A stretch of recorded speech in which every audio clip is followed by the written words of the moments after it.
Welcome to Somnia Sewing Guild. Today I'm going to show how you can make these latest pleats. The wider pleats, the what I call normal or standard pleats, and the dense pleats. Here I photographed them from above and more from the side. These are the required lengths of lace that you need. Here's a side view of the pleats. The wider pleats are with 2 times the length of the pleat in between. The normal or standard pleats are with 1 time the length in between, and the dense pleats are pleated next to each other. I'm Marjolein Turin, designer of Somnia Romantica, and Somnia Sewing Guild is my new project to make patterns available and to assist people with home sewing. Enjoy!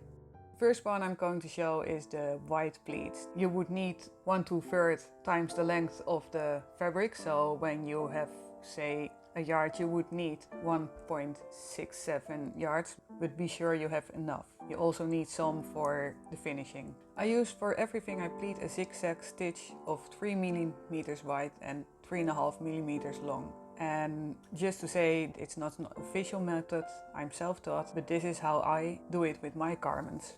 I have a nice hemline done with a serger. You can also do this with a sewing machine, of course. And I make sure that left to the serger seam there is a small overlap. It is because when you pleat it you get a cute ruffle there. And it's also convenient because you can keep the lace there between your fingers. And I just carefully make a pleat of about 1.5 centimeter wide, and then I leave 2 lengths, so 3 centimeter, and then I make the next pleat. Of course, you can pin this. I never pin, but that's because I really like freehand sewing, but most people would pin it, and here I'm showing how you can pin it. You take as reference the side view of the pleats. You choose the width of your pleats. It can be a centimeter, half an inch, 2 centimeter, 1 inch, whatever you prefer. Mostly I say pick about 1 to 2 centimeters, so 3/8 to 3/4 of an inch. The stiffer the lace is that you use, the more volume your garment will get, but be sure that it's also nice to the touch. Yeah, here you can see I just pin it, and it's between 2 pins there has to be a pleat, and then after that you leave 1, 2 or no spaces open depending on which pleats you do. Here it's the white one, so I leave 2 spaces open, and then between 2 pins there is a pleat. So at the end, this is the result. You see it's a not very voluminous pleat, but still very cute. And it doesn't require a high amount of lace and still looks pretty. Then the next one. This is what I call the normal standard pleat. That's just because I use this one the most. Here you need 2 times the length of hem. So for every meter or yard you need 2 meters or 2 yards of lace, and some extra for the finishing. To be sure you pleat on the right width of the lace, you can take the pattern as a reference. So every time you think like, oh, I need to go left of this rose or just aside this leaf, and so you can keep a steady line.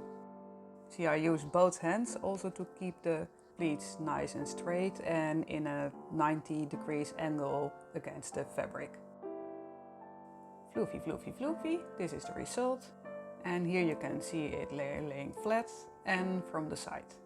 The next one is the dense pleat. It's pleated right next to each other and gives a very lush effect. It is lovely around the neckline. Then it can give, with stiffer lace, a bit of a ruff-like image. For this way of pleating you need 3 times the amount of lace and some extra for finishing. When starting I noticed that there were a few holes in this one. It was luckily only on the beginning. I checked the whole length, and just giving you the advice, always check before you sew it on.